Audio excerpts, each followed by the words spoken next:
nós estamos no 8º MPB, aqui na Exalc, campus da Universidade de São Paulo, localizado em Piracicaba.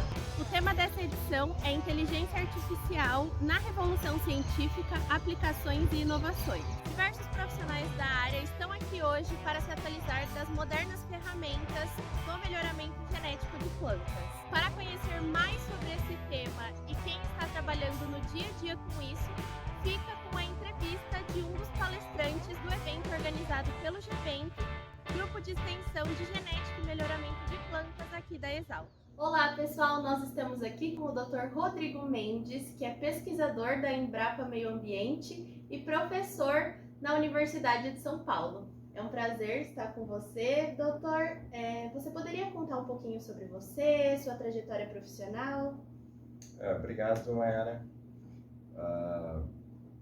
Eu me formei como engenheiro agrônomo aqui na Universidade de São Paulo, em Piracicaba, e foi onde eu fiz o doutorado também. Eu tive algumas experiências no exterior, principalmente na Holanda, na Universidade de Wageningen, durante o meu doutorado e depois do meu doutorado. Eu tive uma passagem rápida também na iniciativa privada, trabalhando numa multinacional, mas daí eu retornei para a academia e há 14 anos trabalho como pesquisador na Embrapa Meio Ambiente. Muito bom. Quais são os principais desafios em desvendar a complexidade do microbioma da rizosfera em diferentes ambientes agrícolas? Sabe que a gente, por ser uma área relativamente nova, quanto a gente mais estuda, a gente descobre que mais complexo é. Então, o desafio é intrínseco da própria natureza. Os grandes desafios são pessoas treinadas para fazer isso, como é relativamente novo, a gente não tem formação de pessoas para lidar com esse tipo de dados, esse tipo de informação. A formação de pessoas nessa área é um desafio grande e o custo também, que não são técnicas triviais de análise. Então isso acaba limitando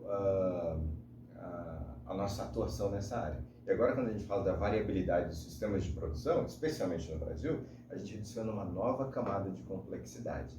Mas tudo isso que eu falei são coisas boas, porque geram muitas oportunidades e esse é um campo aberto para se fazer descobertas, para se entender os mecanismos e para estabelecer estratégias de como utilizar o microbioma a nosso favor, para a produção de alimentos de forma mais sustentável e de forma mais equilibrada.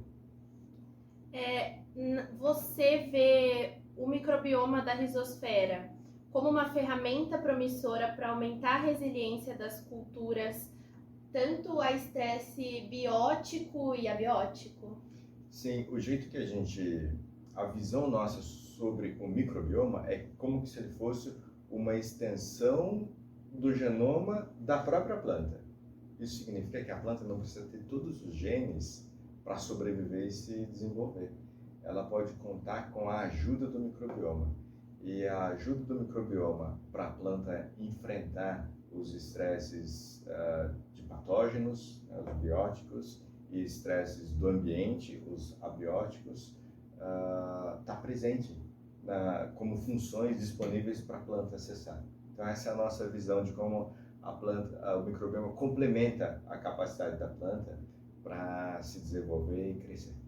E como você acha que a Embrapa Meio Ambiente ajuda nessas pesquisas? A gente tem trabalhado principalmente em 4 linhas de pesquisas relacionadas a como o microbioma ajuda a planta. Eu vou citar aqui as 4 linhas de forma resumida. A primeira é entender como o microbioma protege de maneira natural a planta contra a infecção por um patógeno, que é o estresse biótico. Sim. Entender como o microbioma ajuda a planta a enfrentar estresse abiótico. Então a gente tem vários experimentos com plantas que apresentam resistência à seca. Então a gente consegue descobrir e entender mecanismos de, por exemplo, com plantas como o mandacaru, que é um cacto nativo lá do semiárido brasileiro, e usar a informação do microbioma em sistemas de produção. A terceira linha, como as plantas podem acessar de forma mais fácil nutrientes que estão no solo, com a ajuda do microbioma. E a quarta linha de pesquisa, a gente testa uma hipótese para entender como o processo de domesticação e melhoramento genético impactou essa habilidade da planta em se comunicar com o microbioma do solo. Então a gente promove a ideia de que a gente pode retornar para plantas ancestrais, selvagens, e resgatar essa habilidade da planta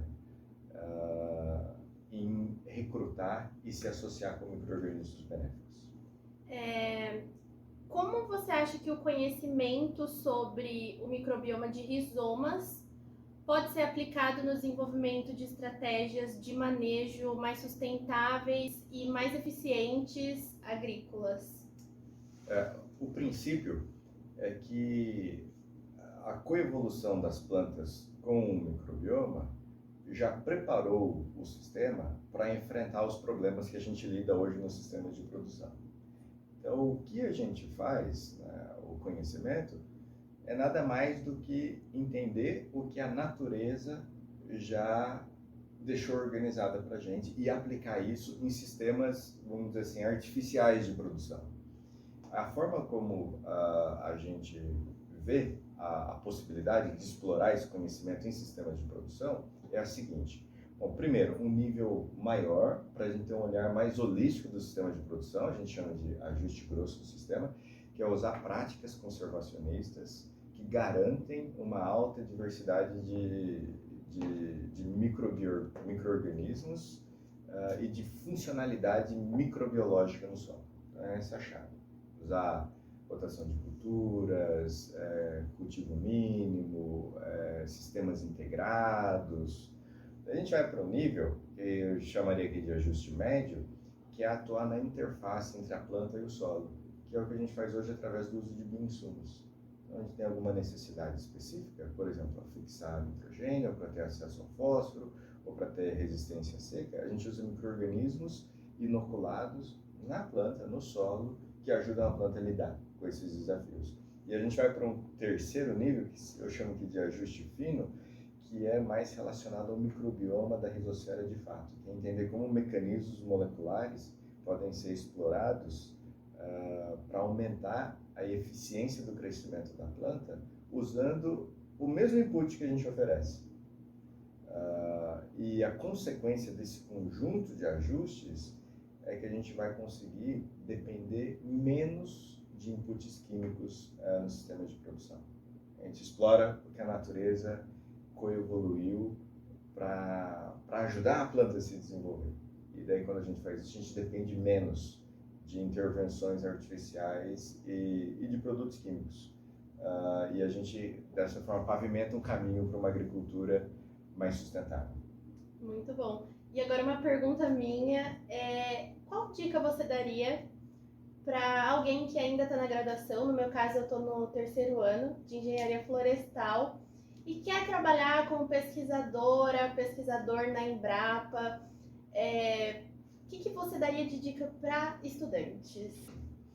A minha principal dica para quem quer seguir nessa área, nessa carreira de pesquisador, de ser um cientista, é não perder a curiosidade da infância.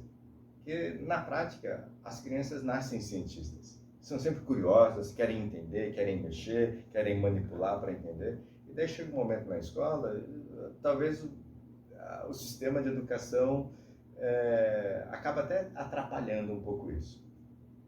Quando a gente está na educação formal, inicial, a gente aprende o que os outros descobriram, o que é importante, né? Para a gente entender como o mundo funciona. Mas quando a gente pensa numa carreira de pesquisador, que é uma mudança de mindset, a gente deixa de só aprender o que os outros descobriram para a gente fazer as nossas próprias descobertas. A gente resgata aquele nosso sentimento da infância para descobrir o que tem no mundo e na natureza e como aproveitar isso para melhorar a nossa vida. Muito obrigada, Dr. Rodrigo Mendes. Bom, pessoal, é isso. Tem mais entrevistas aí no canal para vocês conferirem com outros palestrantes. Se inscreva no canal do GEVENC e acompanhe nossas redes sociais para mais informações. Tchau, tchau. Tchau, tchau. Foi um prazer estar aqui.